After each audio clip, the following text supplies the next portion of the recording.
Hey, Olé soccer community, fans, followers, everybody that is joining us. Want to welcome everybody. Decided to do something a little bit traditional, you could say, when it comes to this webinar. We're going to go ahead and record this and share it as well on a YouTube video. But we want to answer some questions that we had come in. Some very good questions in regards to parents' obstacles, what's going on right now, even to situations at home with parents dealing with kids trying to get motivated and trained. So we had 4 questions that were submitted right now, and we're going to go ahead and even answer some. We'll do our best to answer some right now that come in as well. So the first question that was submitted was from a parent that said, how can a parent manage taking kids to different locations when they have games? So that's a good question. I think it all comes down to communication, comes down to parents, of course, different homes. But if you're able to have a guardian or a parent take one kid, of course, and then you have somebody else take another kid, then obviously that helps. But what happens if a kid is, either with somebody else or what happens if you're busy or working? So it comes down to communication. And part of being a team and part of being part of sports is great because you build these relationships with these other families, these other parents, these other coaches, that you tend to kind of become more than just a soccer club or a team. You become more of like a family. So you build that trust, and it doesn't happen overnight. But to answer that question, you'll be able to hopefully one day be able to trust, having your kid come over, starts with, doing off the field activities to be able to build that trust. And then from there, you're able to go ahead and say, hey, I cannot make it to this game. Do you think you could give my kid a ride? And then it goes from there. So that's something that obviously would recommend as they get older. Of course, let's say, when they're teens and so forth, it gets a lot easier, but it still comes down to communication. So to answer that question, it's how can a parent manage kids, taking kids to different locations when they both have games? That's basically the answer there. If you guys have anything else you guys would want to chime in on, go ahead and comment below. Another question that we had, dealing with dealing with teammate parents coaching my child. So if you're a coach or if you're a fellow parent or former player, I think this is something that we come across often. So the question one more time is dealing with teammate parents coaching my child. All right, I'm sure some of you guys can resonate. I think even some coaches have been dealing with that. I personally have dealt with that as well on the teams that I've coached, and it's a difficult situation. It's not easy because I think we all are very competitive. Coaches, players, parents, everybody wants to be competitive, right? But going back to the first answer is communication, right? What can we do as a club to set guidelines to be able to address this before? So going into it, you're able to have a certain either contract or something written where people can refer back to when it comes to not crossing a certain line. And is the line going to be crossed at times? Of course, and people are people, but how can we go back to it and hold people accountable? And how could the coach also communicate with the parents to make sure that they're able to enforce it, and there has to be consequences at times, and, maybe not having a parent, if it happens again, not having a parent attend, or just having a conversation. It all depends on the severity of it. It all depends on how the club also deals with it. So it all depends on that. So one more time, the question was dealing with teammate parents coaching my child. So definitely have a conversation with your coach, and then see how that can happen. But I think everybody, for the most part, is pretty competitive and wants to see their kids do the best. But communication is very important. So next question we had come in. How can I keep my players' drive to continue and not give up? So I followed up with the parent that asked this. So the parent was more, I guess, the situation right now with everybody staying at home, and how can you motivate them a little bit more, and how can you keep them hungry and focused? was more of the incentive behind this question. So it's not an easy one, because as you guys know, there's so much going on right now, and there's so many things that we can't control, and it's tough because kids right now, they want to play, they want to participate, they want to be with their teammates, they want to be with their coaches, their club, maybe even their school, their teachers, so it's very tough, so we also got to consider what else is going on in the back, at home, what environments at home. So there's a lot of things, but when it comes to soccer and keeping the kid motivated, I think if a kid really, really loves the game or has grown a love for the game, they'll naturally just want to play and just be at home, just touching the ball. I don't think it really comes down to having private trainers 7 days a week right now. It just comes down to the kid growing a love for the game. And little by little, as they start to get older, they'll be able to, of course, improve. But the first thing before you can have them be, you could say, self-motivated, is just grow. Number one is grow a love for the game, because when you were young, if you loved doing something, you were going to do it regardless, regardless of the situation. You just want to play, you just want to touch the ball. You just want to juggle. You just wanted to hit the ball against the wall. You just want to try some new skills that you've seen on YouTube or in a game or something. So I think right now the player, it needs to come from them. It really needs to come from them. So you got to be able to say, hey, look, I haven't seen you play. So maybe asking questions if you're the parent. Hey, I haven't seen you play. Have you seen, I haven't seen you train. Have you been training? What have you been working on? Maybe even if you're a parent, maybe even go out there with them. Go out there with them and say, hey, look, let's, let me throw the ball to you. Let's work on some situations, work on, juggling with them, even if you're not. But I think it's important that you engage with them right now, so they do feel, continue to try to have a love for what they're doing and grow it.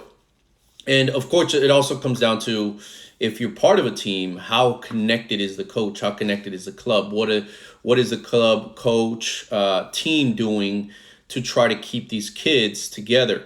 And it's not easy because there's so many things going on. And last thing we need is another Zoom session or another classroom virtual session. But as of right now, that's the situation we're in. And we got to be able to be smart about it and do our best to try to keep people together, because we're human beings. Human beings are very tribal, right? We're used to being part of a specific tribe or with a specific like-minded group.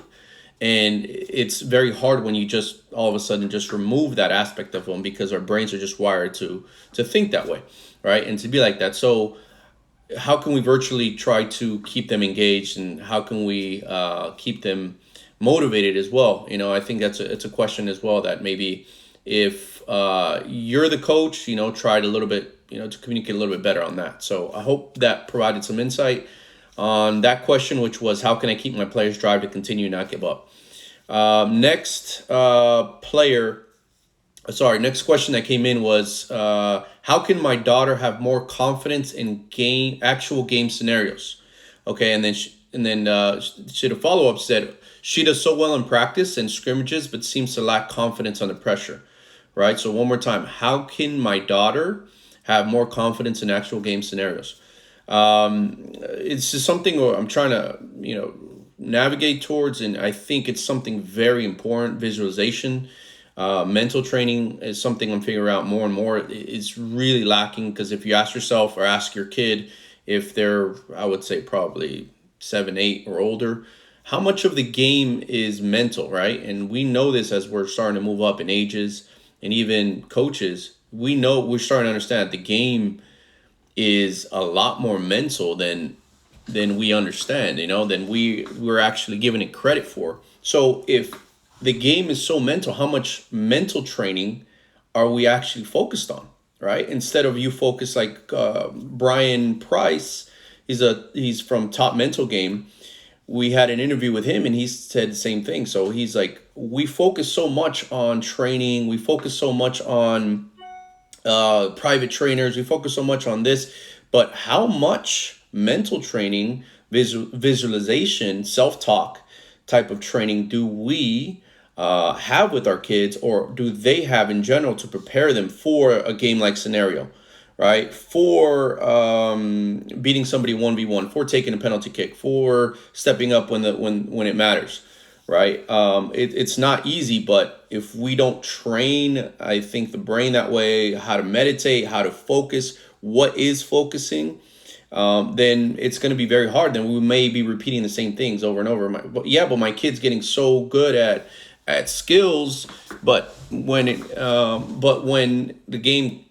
comes to actually performing, they just shut down, right? So we've seen that more and more, and I think it comes down to that. So if your kid is dealing with something like that, or you've seen that repeating, just send us a message after, and we can connect you. And we may even have a webinar just for that, for players, parents, how to teach as a parent, how to actually teach that game. And we can bring an expert that actually knows exactly how to do that just for you guys. So I hope that helps.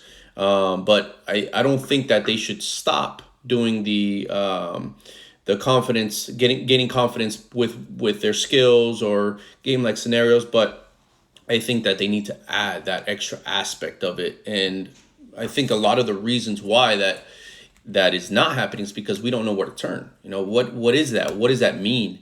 So being able to know where to turn to and what resources we do, just like we can call a coach, right? Or call a private trainer, find them on Instagram or YouTube, or search something like that. It's very easy right now to just go ahead and search on your phone and find that answer. But it's very tough to actually know how to speak to an expert in that aspect, right?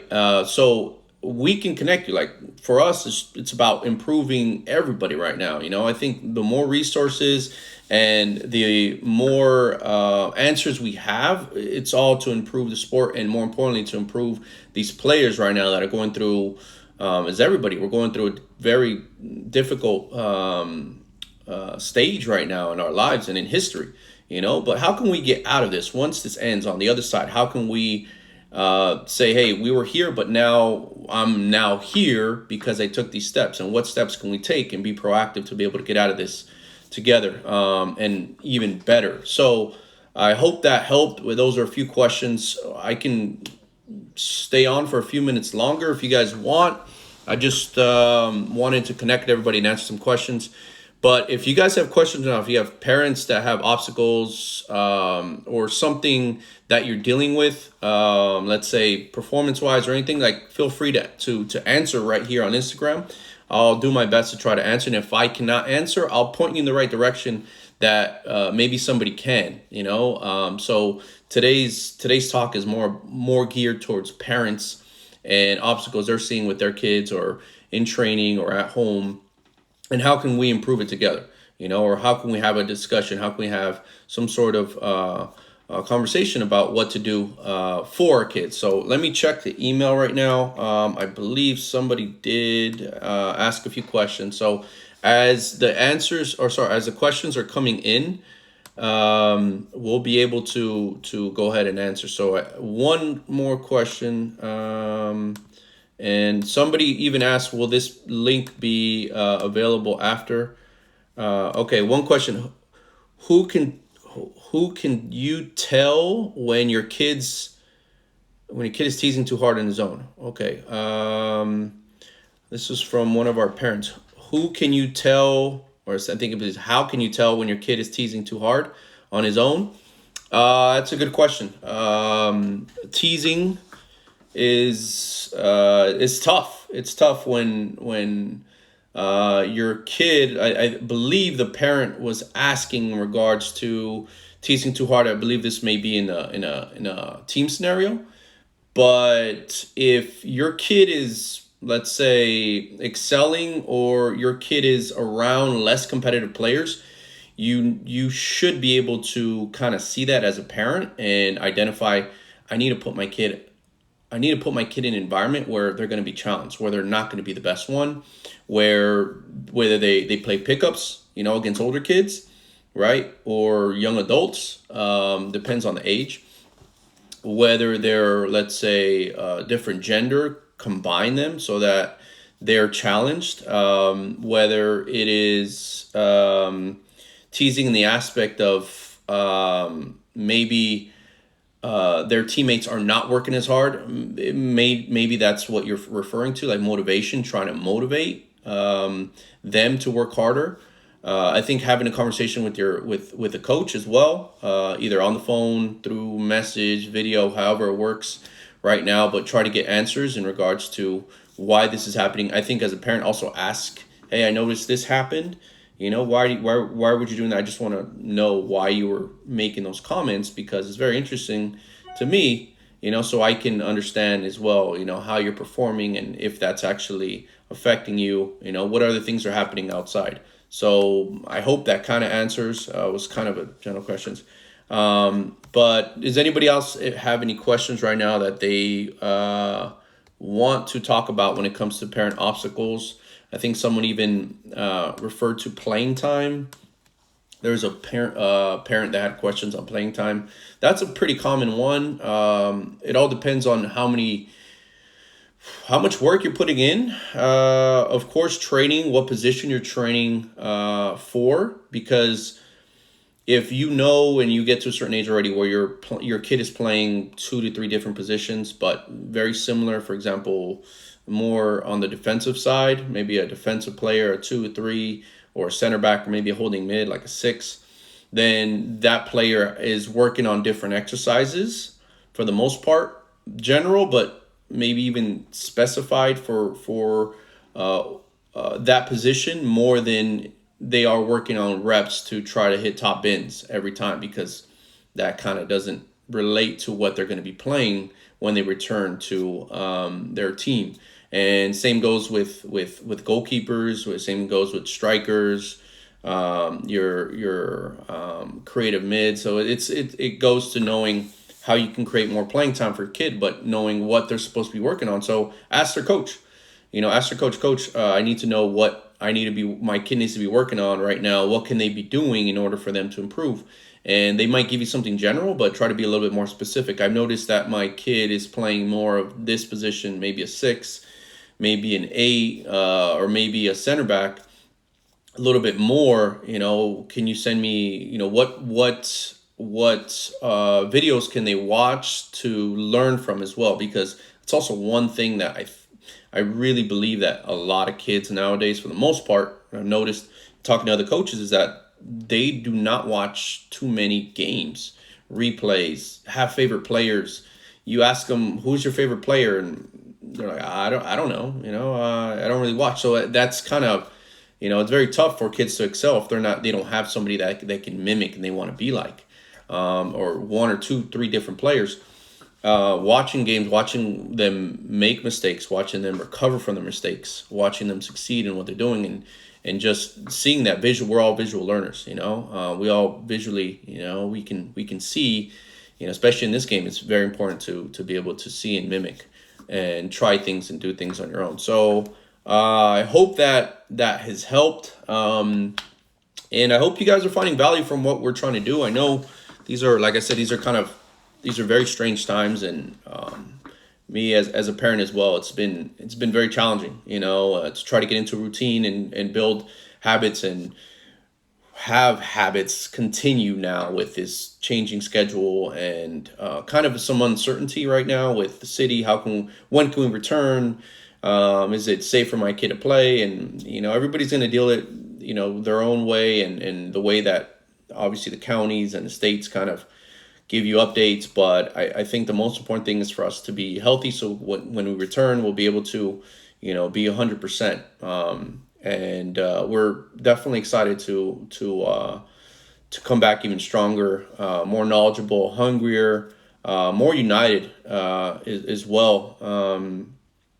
And one question that just came in right now as well. How can you tell if your kid is training too hard? That's a good question. How can you, and he's 9 years old. How can you tell if your kid is training too hard? Wow. Well, what depends what hard is. There also needs to be a balance. So a balance of them being a kid, because training just to train, but what's the goal for training? You got to be able to, now at 9 years old, you could kind of start teaching them what, the goal is. Okay, I want to solidify myself as a starter. I want to be the best, defender, center mid, striker, goalkeeper, possible. What player does this? Like I said, watching that. Training is great. What type of training? How much training? Is it something that your coach is also recommending? Is it something that you're looking up as a parent on your own? But I would definitely really look into the more of the mental training. I think that's something that's really going to start changing the level of not only for youth, but in general. We're going to see a huge increase right now in mental awareness and mental fitness, meditation. But in general, making sure that your kid's mental health is good. So we'll continue to talk a little bit more about that, but having a balance, to answer that question, for kids training too hard, have a balance in regards to not only just physical but also mental. One app that we've been using and I've been using with my teams is Headspace. So try to look into that, and I think they have a free trial for like 2 weeks or something. So see if that works. And it has some great videos and animation videos for kids even to look into. So it's been going really well, for at least for my team and the players I have that are about that age as well. And I know the U.S. women's national team uses it. They use Headspace, and other professional athletes and just everyday people use it. So we'll be able to do more of these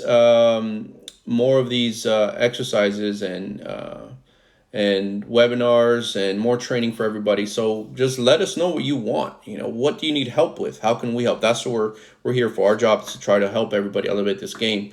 But what's a good balance of training days and off days?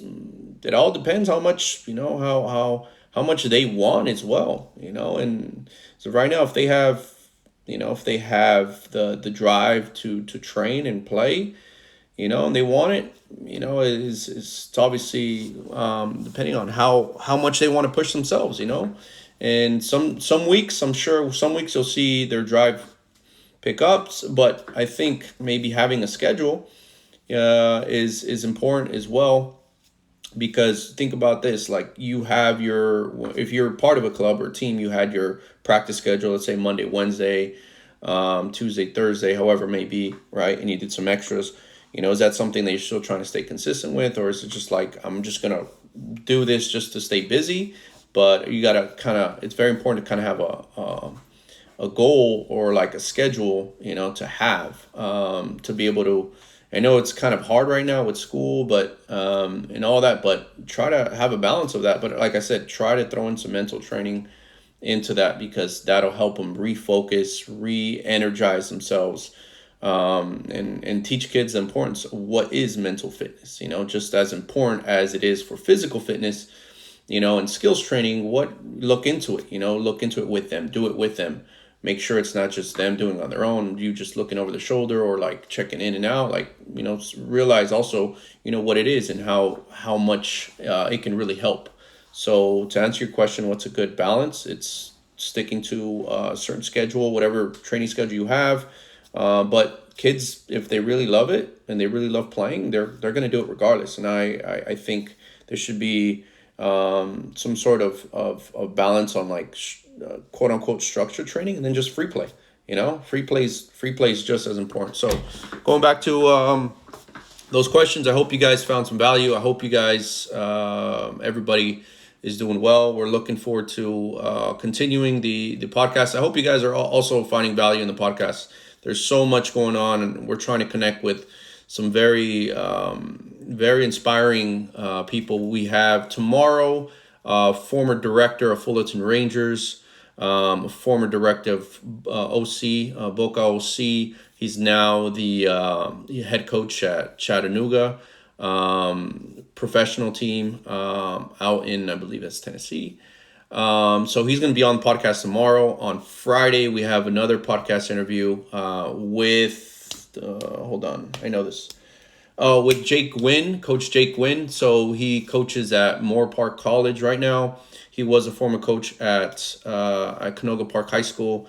So it's going to be a great week of interviews. So if you have not subscribed to our YouTube channel, you can go ahead and check it out. Let's see. We do have another question. Well, okay. So do you believe that there will be a season this fall? One thing I can say is control your own environment. Take control of your own kids' development. Don't rely on a federation. Don't rely on somebody to come and say like, "Oh, this is gonna happen." Is it like take control of your own? Ask your club what are they gonna do about it. Because I know our let's say, at least I can only speak for what we're trying to do here. Is we're trying to make sure that we have plan A, B, and C if, let's say, the fall season with Coast Soccer League doesn't happen. Since we joined Coast Soccer League, at least for our club, we have our own things going on. We've been working for a few years to build something where we can be busy throughout the year, right? So one thing you got to question is, what is my club doing for my kid, and their development path? Am I part of the right club that is getting my kid to that next level, if that's my goal? Or is my goal as a parent just to have fun? Is club soccer for me? But what else can we do as a club, or what else can you do as a parent to be able to control that environment and control what my kid can do within that locally, right? So we're going to be able to share a little bit more about what we're doing, and maybe anybody else that is around would like to either participate or do something within their own community, which is cool too. As long as everybody's trying to raise their game, that's all that matters. But thank you guys again. I hope you guys found some value, and stay connected, stay healthy mentally, physically. Reach out. We're all here to try our best to stay connected and to improve the game. I know it's not easy right now, but we'll be on the other side pretty soon. And we'll take it one day at a time. So recapping, we talked about parents, soccer parents, communication, very important. We talked about the balance, right? Today, asking your kid, if your kid loves it, your kid's going to be able to go ahead and train. We also talked about mental fitness. We also talked about a balance, not only physically, how much training is too much training.